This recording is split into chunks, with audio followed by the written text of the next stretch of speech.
pertama dia menyampaikan tadi banyak hal yang perlu dibahas, yang tidak mudah dalam proses RUU perampasan aset. Dan ada ide apakah perampasan aset ini bisa dijadikan judul atau enggak ada nama lain. Banyak pihak-pihak yang ingin juga memberikan masukan, bukan hanya namanya perampasan aset atau diberikan saran peralihan aset. Nah, kalau Pak Hinca tadi menyampaikan ada satu lembaga, Badan Eksekusi Negara, yang memang akhirannya kalau memang itu negara membuat, berarti yang saya sampaikan tadi bahwa Kejaksaan dan KPK lembaga untuk perupasan sama Kejaksaan pengelolaan aset itu harus dijadikan satu kalau memang menjadikan satu tentang perampasan aset. Nah, supaya tidak tumpang tindih. Nah, di sini menjelaskan bahwa kan banyak masyarakat menganggap kita ini memperhambat proses RUU perampasan aset. Nah, tadi narasumber menyampaikan tidak mudah untuk menyikapi RUU perampasan aset dikarenakan dinamika yang diwakili oleh semua pihak yang menjadikan ini jangan sampai salah untuk mengeluarkan RUU perampasan aset. Maka itu kan di masa reses ini kita tetap rapat untuk mengundang mereka agar menerima masukan atau hal-hal yang terkait untuk kebaikan untuk sama-sama semua pihak yang barang. Lebih baik menambah lembaga baru atau memaksimalkan badan yang sudah ada kayak BPA? Mestinya. Tapi kan masyarakat menganggap lebih baik yang baru daripada yang ada. Nah, maka itu tadi saya sarankan kalau memang ada yang baru, maka lembaga lama itu ditiadakan. Jadikan satu tempat, satu lokasi yang memang khusus melakukan seperti penyelamatan aset atau peralihan aset yang sekarang lagi dibahas, yang masyarakat pengen, perampasan aset mana nih, kok nggak selesai, kok lama sekali gitu. Tidak mudah untuk melakukan itu, karena kan nanti tetap under di bawah Kejaksaan atau seperti apa? Enggak, ini kan masih pembahasan, makanya narasumber terus diundang supaya kita mendapatkan masukan agar pada saat RUU itu jadi difinalisasi, tidak lagi menjadi hal yang harus dikejar oleh para pihak yang memang kurang puas. Nah, kita nggak mau harapan nanti RUU udah dikeluarin, udah selesai, tapi masih ada yang nggak suka. Bang, tadi kan ahli hukumnya ada yang dari, ini tadi dari pajak.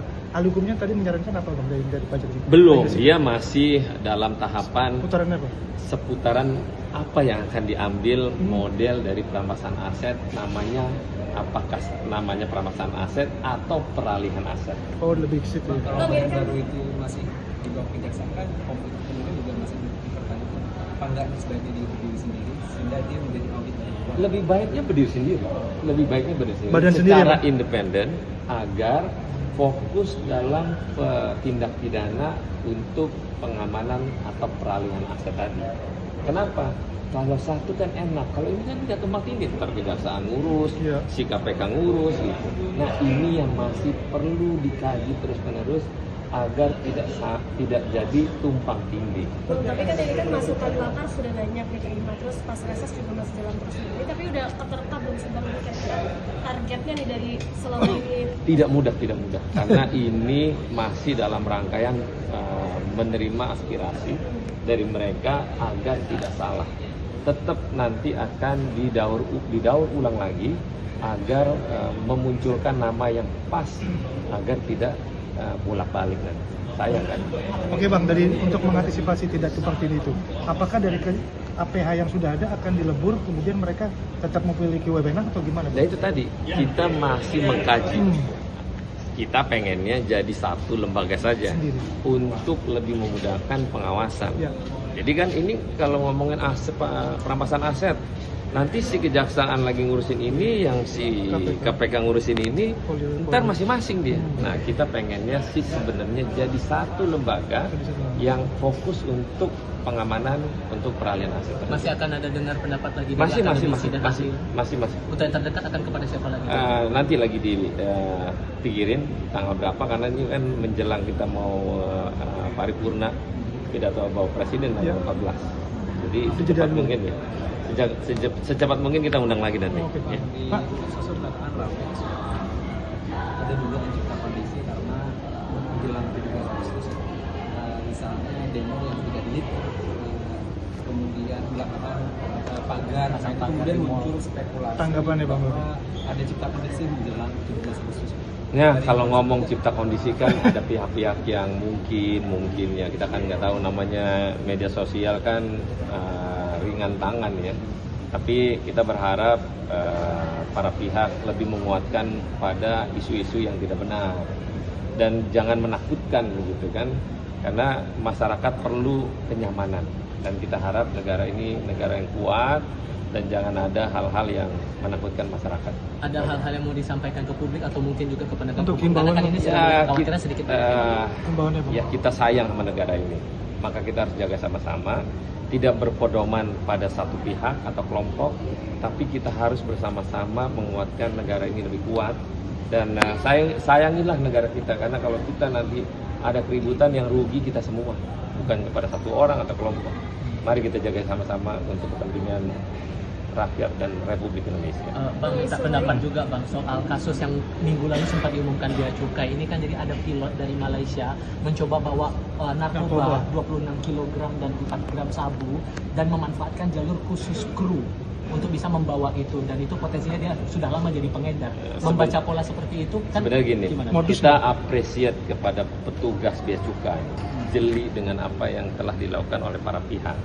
Yang lolos kan dari negara yang dia keluar dari negara tujuan ke kita. Itu menjadi apresiasi buat Bea Cukai menganalisa dalam aspek kalau pengamanan jalur yang dipakai yang biasa oleh para kru, dia tidak lengah. Luar biasa Bea Cukai, dan ini menjadi bagian dari bagaimana pengamanan hal-hal terkait narkotika. Ya, kita harus jaga terus ini, kita harus awasin. Bahkan kan si pilot ini kan dia bahkan positif mengonsumsi juga, bahkan ketika dia menerbangkan pesawat itu. Nah itu pentingnya untuk mengecek para pilot. Kan minuman alkohol nggak boleh, apalagi narkotika. Makanya sebisa mungkin Indonesia punya pilot yang baik-baik, yang harus dijaga, yang nggak boleh melakukan hal-hal menyebabkan penumpang menjadi nyawa yang tidak punya harganya.